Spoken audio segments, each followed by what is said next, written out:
नमस्कार दोस्तों, हमारे YouTube चैनल में आपका स्वागत है। आइए आज और एक छिपे हुए हीरो की दास्तान से अवगत कराता हूं और एक सड़ी हुई व्यवस्था, मरी हुई कौम, गलीज, स्वार्थी और भ्रष्टाचारी लोगों की वजह से कैसे एक जिंदगी बर्बाद हो रही है, वो दास्तान आपको सुनाता हूं। जब से मैंने मुंबई की देविका रोटवान के बारे में पढ़ा है, तब से सिस्टम और उसके नौकरशाही से नफरत 10 गुना बढ़ गई है। देविका रोटवान वही लड़की है जिसकी गवाही पे कसाब को फांसी हुई थी। आपको बता दें कि देविका रोटवान मुंबई हमलों के दौरान महज 9 साल 11 महीने की थी। उसने अपनी आंखों से कसाब को गोलियां चलाते देखा था। 26/11 छत्रपति शिवाजी टर्मिनल। देविका और उसके घरवाले उस रात को कभी भुला नहीं पाएंगे। देविका अपने पापा और भाई के साथ CST स्टेशन पहुंची थी।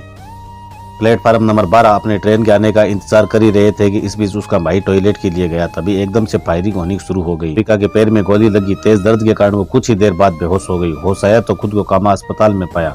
वो पापा को देखते ही रोने लगी। अस्पताल में महीने भर तक उसका इलाज चला। फिर उसको JJ अस्पताल में शिफ्ट किया गया। कई सर्जरी हुई थी। 2.5 महीने तक उसी हॉस्पिटल में गुजारे थे। लेकिन जब उसे सरकारी गवाह बनाया गया तो उसे पाकिस्तान से धमकी भरे फोन कॉल आने लगे। देविका की जगह अगर कोई और होता तो शायद गवाही भी नहीं देता। लेकिन इस बहादुर लड़की ने न सिर्फ कसाब के खिलाफ गवाही दी, बल्कि सीना तान के बिना किसी सुरक्षा के मुंह में हमले के बाद भी 5 साल तक अपनी उसी झुग्गी झोपड़ी में रही। लेकिन इस देशभक्ति के बदले उसे क्या मिला? लोगों ने साथ तक नहीं दिया। आपको बता दें कि देविका रोटवान जब सरकारी गवाह बनने को राजी हो गई तो उसके बाद उसे उसके स्कूल से निकाल दिया गया, क्योंकि स्कूल प्रशासन का कहना था कि आपकी लड़की को आतंकियों से धमकियां मिलती है, जिससे हमारे दूसरे स्टूडेंट को भी जान का खतरा पैदा हो सकता है। रिपोर्ट के अनुसार उसे किसी भी स्कूल में 4 साल तक दाखिला तक नहीं मिला। देविका के रिश्तेदारों ने उनसे दूरियां बना ली, क्योंकि उन्हें पाकिस्तानी आतंकियों से डर लगता था, जो लगातार देविका को धमकी देते थे। देविका ने बताया कि वो हमें घर पर बुलाने से भी कतराते लगे थे। कहते थे आतंकियों के खिलाफ गवाही दी है, वो हमें भी जान से मार देंगे। तब हमें काफी बुरा लगता था और हमेशा यही सोचती थी कि आखिर ऐसी कौन सी गलती की है जिसकी हमें सजा मिल रही है। रिश्तेदारों के यहाँ अगर कोई फंक्शन भी हो रहा होता तो हमें घर के बाहर ही रुकना पड़ता था। देविका को सरकारी सम्मान तो जरूर मिला। उसे हर उस समारोह में बुलाया जाता जहाँ मुंबई हमले के वीरों और शहीदों को सम्मानित किया जाता था। लेकिन देविका बताती है कि सम्मान से पेट नहीं भरता। मकान मालिक उसे तंग करता। उसे लगता है कि सरकार ने देविका के परिवार को सम्मान के तौर पर करोड़ों रुपए दिए हैं, जबकि असलियत ये है कि देविका को अपने देशभक्ति की बहुत भारी कीमत चुकानी पड़ी थी। देविका का परिवार देविका का नाम अपने घर में होने वाली किसी शादी के कार्ड पे नहीं लिखवाता, क्योंकि उन्हें डर लगता कि इससे वर पक्ष शादी उनके घर में नहीं करेगा, क्योंकि देविका आतंकियों के निशाने पर थी।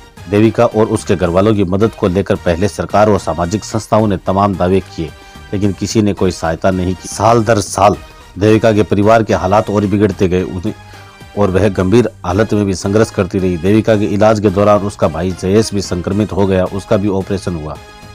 देविका के पिता ने कहा, मुझे पूर्व मुख्यमंत्री देवेंद्र जी की ओर से 10 लाख रुपए की सहायता राशि मिली थी, जो मेरे TB के इलाज के दौरान खर्च हो गई। उसके लिए मैं शुक्रगुजार हूँ, लेकिन जो वादे मेरे से किए गए वो अब तक पूरे नहीं हो पाए हैं। देविका के परिवार ने अपनी आर्थिक तंगी की बात कई बार राज्य सरकार और PMO तक पे पहुंचाई, लेकिन परिणाम वही डाक के 3 पांव। देविका की मां 2006 में ही गुजर गई। देविका के पिता नटवर लाल रोटावन का दक्षिण मुंबई के कालबा देवी इलाके में ड्राई फ्रूट का बिजनेस था।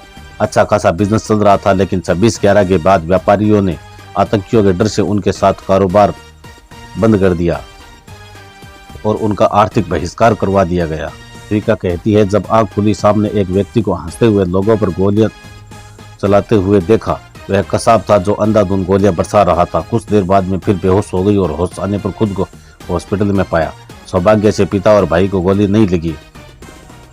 JJ अस्पताल में इलाज के दौरान लोगों के ड्रेसिंग बदलने के चक्कर में उनका भाई भी बीमार हो गया। देविका को पैर की 6 बार सर्जरी करानी पड़ी। थोड़ा सामान्य होने पर देविका का परिवार राजस्थान चला गया। अचानक एक दिन मुंबई पुलिस का फोन आया कि आप कसाब के खिलाफ अदालत में गवाही देंगी। पहले तो उस आतंकी का खौफनाक चेहरा देविका के सामने आते ही वो सहम गई। उसकी बर्बरता और खूंखार हंसी से लबरेज गोलीबारी ने हौसला बढ़ा दिया। देविका कहती है, मैंने गवाही देने के लिए हाँ भर दी।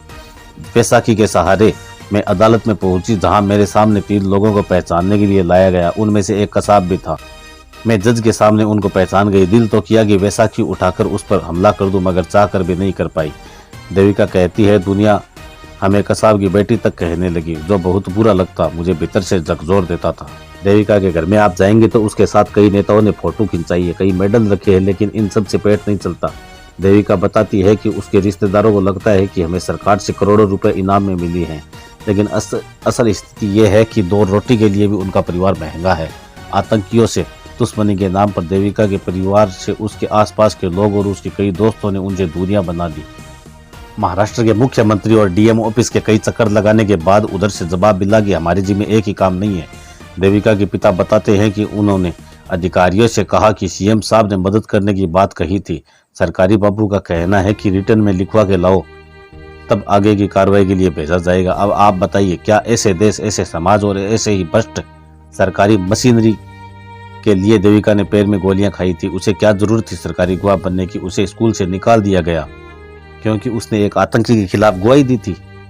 ऐसे खुदगर्ज समाज, सरकार और नेताओं के लिए अपने जाल चांद दाव पे लगाने की कोई जरूरत नहीं है। देविका, तुमने बिना मतलब ही अपनी जिंदगी नरक बना ली। आपको बता दें कि देविका का इंटरव्यू लेने के लिए बॉलीवुड निर्देशक ने उन्हें अपने घर बुलाया, लेकिन उसे आर्थिक मदद देना तो दूर, एक ऑटो के किराए के पैसे तक नहीं दिए। ऐसा संवेदनहीन अपना समाज, अपना सिस्टम। बेहद अफसोस होता है कभी कभी। इतनी मुश्किल हालातों का सामना करते हुए, धमकियों को सुनते हुए, सामाजिक बहिष्कार को झेला और सिस्टम के मानसिक प्रताड़ना और धक्के खाने के बाद भी आज भी देविका आईपीएस अधिकारी बनना चाहती है, ताकि देश की सेवा कर सके, यानी उसी सिस्टम का हिस्सा बनना चाहती है। यानी जितनी नाराजगी सिस्टम और समाज से है, उससे कहीं ज्यादा देश से प्रेम है। देविका को यही इनको सबसे अलग करता है। शायद कितनों को तो देविका के बारे में पता ही नहीं होगा कि देविका रोटवान कौन है। ज़्यादा से ज़्यादा इस वीडियो को शेयर कीजिए ताकि इस शेरदिल बच्ची को इस समाज में इज्जत के साथ उसे उचित सम्मान मिल सके। जय हिंद, जय भारत।